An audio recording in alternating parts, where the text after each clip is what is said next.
Ministre, pour le groupe Les Républicains, la parole est à Monsieur Franck Gillard. Ma question s'adresse à Monsieur le ministre des Affaires étrangères. Monsieur le ministre, les affres de la guerre civile syrienne appellent des solutions urgentes et concrètes, tant humanitaires que militaires. La diplomatie, chacun le sait, est l'art de concilier l'inconciliable.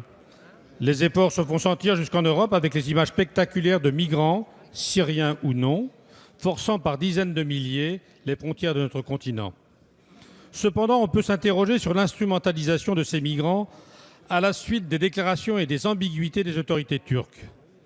Celles-ci ont entretenu des rapports équivoques avec l'État islamique, faits de trafic toléré et de collaborations diverses, dictées par une commune détestation du régime de Bachar el-Assad. Les preuves sont multiples et le régime de M. Erdogan emprisonne les journalistes qui en parlent. Dès lors, pouvons-nous vraiment faire confiance à M. Erdogan pour s'engager dans la lutte contre Daesh ? La Turquie se propose d'entretenir 2 millions de réfugiés syriens contre 3 milliards d'euros versés par l'Union européenne.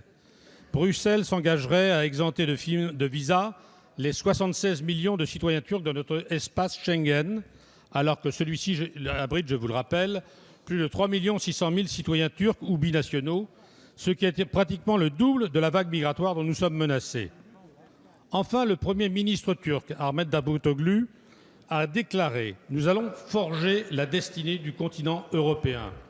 Monsieur le ministre, est-il exact que nous allons reprendre les négociations avec la Turquie pour baliser son entrée au sein de l'Union, malgré une opposition très forte des opinions publiques ? D'autre part, quelle est la position du gouvernement français sur cette importante question ? Je vous remercie. Merci, Monsieur Gillard.